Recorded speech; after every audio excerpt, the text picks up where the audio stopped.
Sa nakaraang kabanata, nakasilip ng pag-asa si Futaro kay Miko. Isa sa quintuplet na magaling sa history. Sinuyo ito ng binata hanggang sa dulo ng eskwelahan at kanya namang napagtagumpayan. Sa wakas, sumama ang dalaga kay Yotsuba para sa kanyang tutoring class at sa di inaasahan ay kakikitaan ito ng sintomas ng pag-ibig. Kung ano ang nagyari pagkatapos, yan ang ihahatid ko sa recap na ito. Naharap ngayon sa pagsubok ang binata matapos masarahan sa apartment ng mga kagandahan. Nangyaring kinausap nito ang CCTV para pagbuksan, ngunit tipikal na kasalatan iyon sa isang sabihin natin probinsyano. Dumating si Miko galing sa store at nagpaliwanag, na kailangan lamang pindutin ang numero ng apartment sa keypad upang mapagbuksan.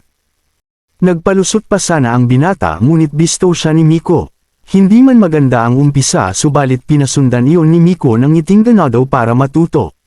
Inumpisahan ni Futaro ang roll call at pinagbuksan ito ni Atsuki at Yotsuba ngunit nanatiling malamig si Nino.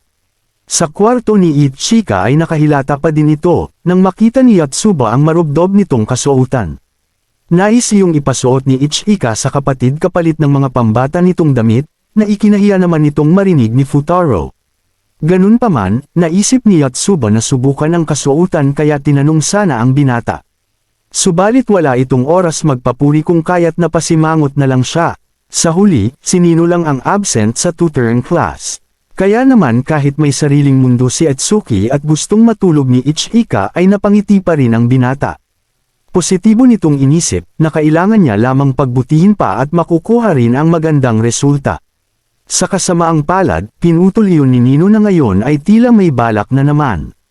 Nagdulot ito ng inis kay Futaro ngunit pinili niyang maging mabait at inalok ang dalaga na sumali sa klase.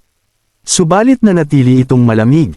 At sa kanyang pagbaba ay sinimulan dakutin ang estudyante ng binata. Una nitong pinapunta si Yotsuba sa basketball club na sinamantala ang kabaitan. Sunod pinaalala kay Ichika ang nalimutang appointment at inalok si Atsuki na mag-aral sa mas tahimik na lugar. At sa isang iglap ay waring nag-cutting classes ang tatlo. Sapat na rason para muling bumaba ang moral ni Futaro. Nagpatuloy si Nino sa mission at tinangkasingilin si Miko sa utang na coke. Ngunit mautak ang isa at ibinili na umano, ng matcha soda. Sa paglingon ni Nino, nakita nito na masyado ng close ang dalawa kaya naiinis nitong tinanong si Miko, kung trip umano nito ang mga nerd. Sinagot ni Miko na masyado itong nagpapadala sa looks, at nagsilbing pasimulan ng mainit na debate.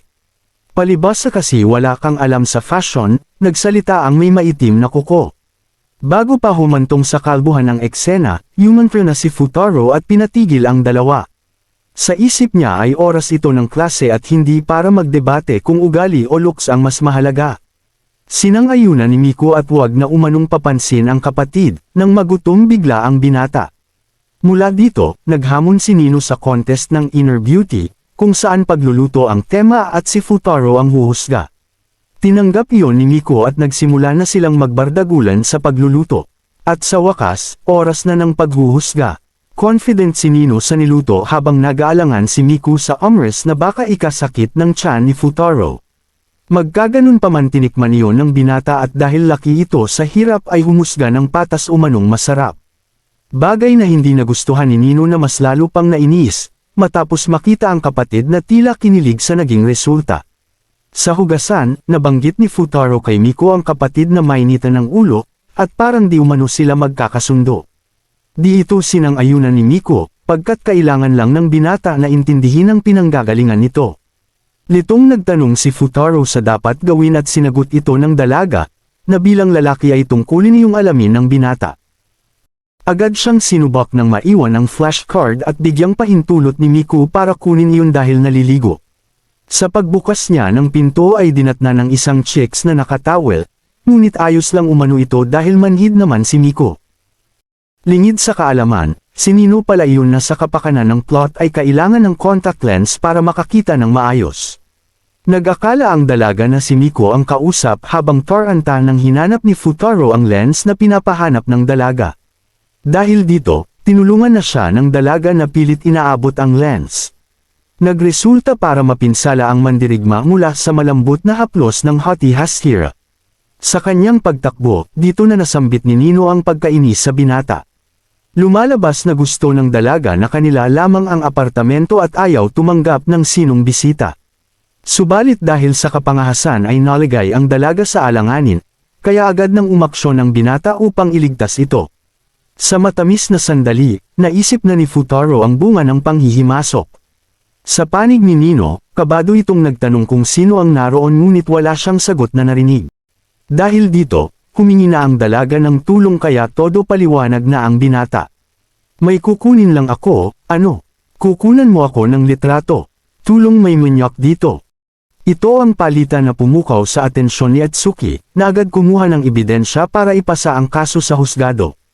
Agad kinumpirma ng abogado ang partisipasyon ng nasasakdal mula sa litrato, na pinasundan pa ng akusasyon ni Nino, na plinano umano nito ang lahat para makakuha ng litrato sa chicks na tulad niya. Umalma ang nasasakdal, humingi naman ng permanent ban ang biktima. Nagpumilit ang binata sa paliwanag ngunit kulang siya sa patunay. Nag-object ang kanyang abogado at saksi para sa plausible na paliwanag, na kinuha lang nito ang flashcard at aksidente ang nangyari. Nakipagsagutan si Nino na idineklarang wagi, matapos sabihin sa judge na bias ito pagkat may feelings umano sa nasasakdal. Nagdulot ito ng kilig kay Miko ngunit pasimula iyon para sa round 2 ng debate. Sa sobrang tindi nito, napaiyak si Atsuki sa hita ni Ichika dahil sa panghihimasok. Ganun pa man, sinabi ni Ichika na sadyang nag-aalab ang posisyon ng mga ito sa litrato, na agad naman sinigundahan ni Nino. Nagtanong si Miko kung talagang pamatong umano ito, at nang di makasagot ay guilty agad si Futaro na nais niyang magsipuko. Naharap sa pagkatanggal sa tutoring job, agad nang nagpaliwanag si Atsuki na ayon sa litrato ay sinubukan lamang nitong iligtas si Nino mula sa pagkahulog ng libro. Napangiti si Futaro at sumangayon naman ang tatlo na nagresolba sa kaso.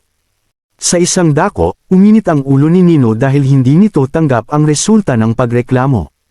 Pinakalma ito ni Ichika at humingi naman ng tawad si Futaro dahil sa kapabayaan. Hindi ito tinanggap ng dalaga bagkus ay umalis at tumakbo. At makalipas ang ilang oras, nilakad na ni Futaro ang labasan ng datnan naman si Nino. Ganun pa man, sadyang ayaw nito sa kanya kaya't papasok na sana, ngunit nasarahan ito na nagresulta para bumalik sa kinauupuan. Dito ay napag-alaman ng binata na wala itong susi at hindi makahingi ng tulong dahil sa pride. Ngunit dahil sa kanyang pagtitig ay tinanggap ang salitang lumayas ka na nga. Pinagbigyan ito ni Futaro, subalit sa kanyang paglingon ay nakonsensya ang binata at bumalik. Nagpalusot itong may kailangan lang sagutan at magpapalipas oras. Tinawag ni Nino na stupido ang binata at pag-aaral lang ang alam, at sinagot naman itong kaya siya nag-aaral ay dahil nga raw sa stupido. Sunod nagpahayag ng inis ang dalaga sa mga kapatid, at mula rito ay nagpaliwanag si Futaro. Hindi yun totoo pagkat siya ang kinaiinisan nito. Naiinis ito dahil sa kanyang panghihimasok at sa pagtanggap ng mga kapatid sa kanya. Isang pagkainis na maituturing na pagmamahal, pagkat ayaw lang ng dalaga na magtiwala agad sa isang outsider. Nagmatigas man ang dalaga sa unang ngunit sa huli ay umamin din ito. Ngunit sa kasamaang palad, napagdesisyonan nitong patalsikan ang binata, na mukhang nagsisi sa ginawang pagtulong. Sa pagbukas ni Miko sa pinto ay agad na itong dinakot ni Nino para iwanan si Futaro sa malamig na gabi. Kinaumagahan, linggo na sa wakas kaya tinodo na ng binata ang pag-aaral. Ganun pa man, hindi na nito maisantabi ang kanyang pag-tutor sa quintuplet, na kahit pa day off ay ito pa rin ang kanyang iniisip. Maya-maya pat napukaw ang atensyon ng magkapatid mula sa doorbell.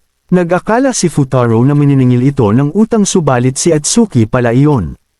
Senaryo nito ang pinto dahil shy type subalit napabukas pa rin sa huli. Mula dito, ibinigay ng dalaga ang 50,000 sahod ni Futaro sa pag-tutor, kung saan hindi naman ito makapaniwala sa laking halaga na hawak. Nanalangin ang kapatid at ipinarating sa inang na mayapa na sa wakas ay makakabayad na ng utang. Subalit, ibinalik iyon ng binata sa rasong wala naman daw siyang ginawa. Pabirong binanggit ng dalaga ang umano harassment at muli naman yung itinanggi ni Futaro. Sinabi ni Atsuki na hindi umano totoong wala siyang nagawa at sa kabaliktaran ay nagdulot na ito ng pagbabago sa kanila. Patakang nagtanong ang binata kung talagang sila umano, kaya naman nagpalusot agad si Atsuki sa pagkadulas at sa halip ay ibinalik ang pera. Bilang selebrasyon dinala ng binata ang kapatid sa arcade. Bakas ang tuwa kay Raiha at napatanong naman ang binata kung bakit nakisama ang dalaga. Sa isang flashback, nag-request si Raiha kay Atsuki na sumama at hindi naman ito natanggihan dahil cute, isang bagay na sinang-ayunang pareho ng dalawa. Mula dito, sinamantala ng tatlo ang pagkakataon at nagkasiyahan na waring isang masayang pamilya. Lalo nang matapos mabanggit ni Futaro kay Atsuki ang kagustuhan nitong ibigay ang anumang magpapasaya sa kapatid. Sapagkat matapos iyon ay inaya sila ni Raiha para sa isang photo booth.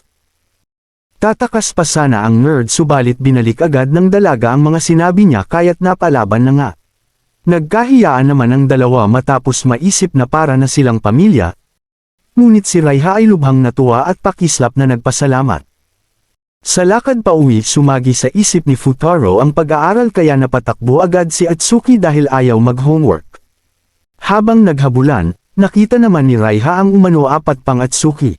Walang iba kundi ang quintuplet sisters na napagkamalang nag-date ang dalawa. Inalok ni Yotsuba si Raiha na manood ng fireworks, ngunit agad itong pinigilan ni Futaro at gawin daw muna ng mga ito ang kanilang assignment.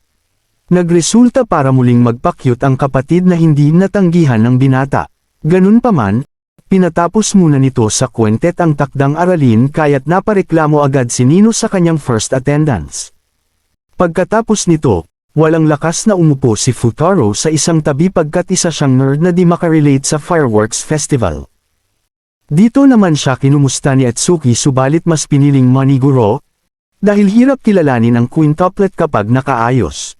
Napasimangot si Atsuki at dito nagpaliwanag si Ichika na dapat daw nitong pulihin ang babae kapag nakaayos. Pasaway itong nagtanong kung gustong malaman ng binata ang legend patungkol sa di pagsuot ng underwear sa yukata. At nakangiti naman itong sinagot ng syempre. Dahil dito napalunsad ng Riz ang dalaga, mabuti na lang at pinigilan ito ng kapatid. Matapos ito, nakatanggap si Ichika ng tawag kaya't humingi ng sandali, habang muli na namang sinungitan ni Nino si Futaro. Sunod na dumating si Raiha dala ang firecracker at napakaraming goldfish, na iniregalo pala ng kanyang ate Yotsuba dulot ng kakyutan. Nalimutan naman itong magpasalamat, kaya niyakap ang ate ng mahigpit matapos paalalahanan ng binata. At dahil napaka-cute napapaisip na si Yotsuba na magpakasal kay Futaro para maging legal sister nito. Kinundi na yun ni Nino na nagpa-address at sumiko naman sa ano ni Miko. Sa pagbalik ni Ichika, dito na nagpaalala si Nino sa nalimutang bilhin na kinaintriga naman ang binata. Ganun pa man, nagduda si Futaro kung kambal ang mga ito sapagkat iba't ibang pagkain ang kanilang nasambit. Sa ilang sandali pasimangot nang naglakad si Atsuki, dahil si Ichika lang ang may freebie sa tindahan. Nagsimula silang magwatek-watek hanggang sa naiwang mag-isa si Futaro kasama si Miko. Nagtanong ang binata kung bakit excited ang mga ito kung saan napakwento na nga si Miko. Ang fireworks nga raw ang nagsilbing bonding time ng quintuplet sa kanilang ina noong nabubuhay pa ito, kung kaya naman special ang araw na ito para sa kanila. Sa isang dako, nahirapan naman si Nino dahil sa stampede at madadapa sana. Ngunit lumitaw na ang binata para siya'y iligtas. Dahil sa shining armor scene na ito, tuluyang binaba sa wakas ng dalaga ang kanyang depensa at nagpasama sa rooftop na tagpuan ng kambal para sa fireworks display. Subalit, fireworks lamang ang kanilang dinatnan dahil nalimutan pala ng dalaga na ipaalam sa kapatid ang kanilang lokasyon. Nagsimulang mag-lecture na naman ang binata kaya irritade inis si Nino sa kanya. Sinimulan nila na tawagan ang mga kasama subalit walang kwenta naman si Futaro dahil papalang ang kontak. Sa dakong ibaba dito nakita ng binata si Ichika ngunit out of reach naman ito kay Nino. Mula rito ay naalala ni Futaro ang momento ng kambal kaya nagpresente siyang dadalhin ang mga ito sa dalaga.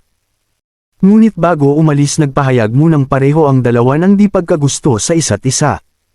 Nang makita ng binata si Ichika ay aabutin na sana ang kamay, ngunit pinigilan siya ng isang bigatilyo na nagtanong kung ano ang kanilang relasyon.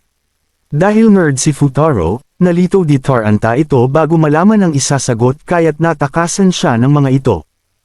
Nagdulot iyon ng pagtataka sa binata, nang dumating naman si Miku suot ang mask ng swordsmith sa Demon Slayer. Mula rito nagpatuloy ang binata, subalit nagtamo pala ng injury si Miko sa paa. Nagresulta para mapabuhat si Futaro na nagpakilig naman ng gusto kay Miko. Ganun pa man, likas na nerd ang binata at walang sapat na lakas kaya agad rin itong binaba si Miko dahil mabigat umano. Sa halip ay tinalian nito ang sugat ng dalaga, ngunit may tampo ito dahil sa kanyang sinabi. Matapos ito, nagkwento si Futaro sa nangyari kung saan naalala naman ni Miko ang pakikipagkita ng kapatid sa nasabing bigatilyo. Dahil sa hassle na dulot nito, nasambit na lang ng binata ang pagkadismaya na hindi makita ng magkakasama ng kambal ang fireworks display na special sa mga ito. Dito na sinabi ni Miko na masyado umano itong nag-aalala, gayong kung tutusin ay usapang pamilya naman iyon. Sobra ka naman. Parte na rin ako dito dahil pinag-assignment ko kayo, kaya marapat lamang na gawin ko kung ano ang dapat gawin. Muling kinilig si Miko, at sa kanilang paghawak kamay ay nakita ng surveyor para sa isang katanungan. Ito ay walang iba kundi ang parehong tanong na kung ano ang label ng kanilang relasyon. Bago pa man sumagot kumbinsido na ang isa na magkasintahan sila, kaya't dahil sa kilig ay itinanggi na iyon ni Miko. Ngunit dahil nakahawak kamay sadyang di makumbinsi ang surveyor na hindi sila magkasintahan.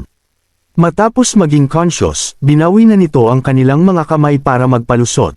Sinabi ni Miko na friends lang sila habang ang isa ay magkakilala lang umano at halatang nalilito sa dapat na label. Nagresulta iyon para mas magtampo si Miko, ngunit buti na lang at pumapag-ibig ito sa binata.